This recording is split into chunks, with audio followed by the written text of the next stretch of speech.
Tony Hinchcliffe gave a speech in support of Donald Trump last night at Madison Square Garden, and as you've probably seen all over the news, he's catching a lot of flack, especially for his comments about Latinos and Puerto Ricans. If you're not familiar, Hinchcliffe is a roast comic and podcaster who runs the podcast Kill Tony.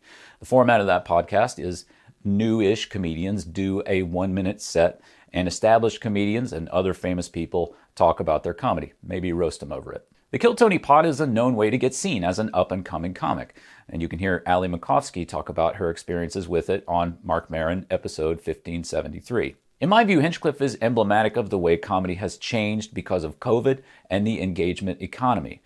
Comedy has moved much farther to the right, and because of the way social media algorithms reward engagement, the line between being funny and being just racist and cruel is not blurred, but gone. A lot of these guys right now are getting a lot of social media travel out of Donald Trump because the racism and cruelty in their comedy are extremely popular with young men, and Trump needs those young men to vote for him. That's the Trump campaign's motivation for having Hinchcliffe speak at their rally at Madison Square Garden. They're hoping that he can deliver the manosphere intelligentsia to the ballot box for Trump. So let's take a look at what Hinchcliffe said. He does about 10 minutes. He opens by introducing himself to the crowd. After all, as he notes, many people attending probably don't know who he is.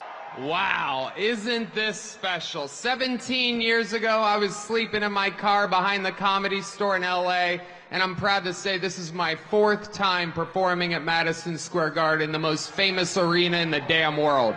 At a minute into the material, I'm struck by how conversation-y this is. There aren't many real laugh lines, just kind of pandering to the crowd, referencing MAGA pillows. He's got a line that references Lee Greenwood, but it's more of a clapter thing than a strong joke. I'm used to nighttime with people drinking, not so many babies in the crowd, and people that are obviously only here for Lee Greenwood tonight. He has a few sentences about how awful California is, how San Francisco has declined. You know, in true MAGA fashion, he's not saying why or how California or San Francisco are horrible or have declined. He's just saying they're horrible and hanging it on Kamala Harris. Even though, interestingly, he does not mention her by name. I wonder why.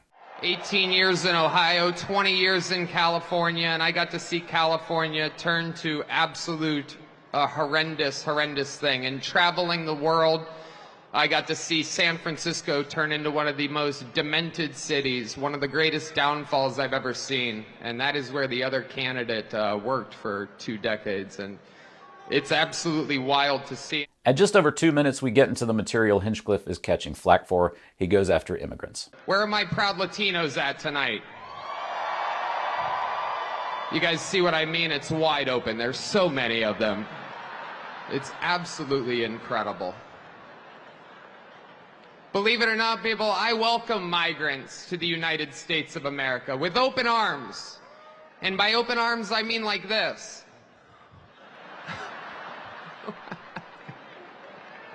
He does the free speech is under attack tap dance that these guys love so much. Free speech is under attack, people. I host a show, and each week I get updates what words we're allowed to use and not use anymore. I mean, it's wild to me to start a set saying this is the 4th time you've performed at Madison Square Garden and you're staying at the Four Seasons by the Park, but you're crying because your message isn't getting out. Here's the comment that has stood out the most to people. Like, I don't know if you guys know this, but there's literally a floating island of garbage in the middle of the ocean right now. Yeah. I think it's called Puerto Rico. This isn't very imaginative or clever. It's just saying Puerto Rico is garbage. You would think that someone whose whole brand is being a roast comic would know that roasting someone cuts deepest when what you're saying is at least a little true. Puerto Rico is a Caribbean archipelago. It's gorgeous. Puerto Rico means rich port. It's not garbage. But he says it anyway because he wants to pander to the audience who he knows, by and large, do not care what's true. They just want to hear someone shit on immigrants, even though, of course, Puerto Ricans are a special group of people called Americans. Hinchcliffe also refers to Russia's invasion of Ukraine as Ukraine versus Russia, which is amazing. He refers to Israel and Palestine in the same lazy equivalence, saying that they should settle their stuff. This isn't comedy, it's reducing global conflicts to disagreements between equal parties. But Israel and Palestine are not equal, nor are Russia and Ukraine. My overall impression of this is that it's not very skillfully written. It's a ChatGPT level rewrite of Trumpisms.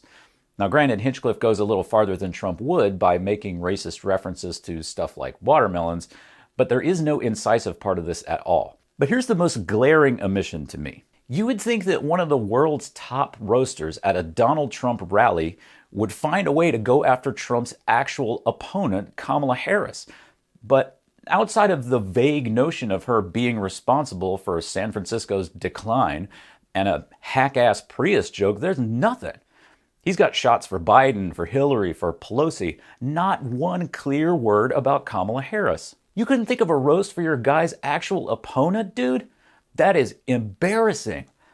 I can't believe he accepted the gig without that. If you want to see this done right, you can go back and watch Colbert speaking to the press correspondence dinner in 2006 or Michelle Wolf at the correspondence dinner in 2018. Comedians have the ability to strike at the heart of issues and reveal undeniable truth.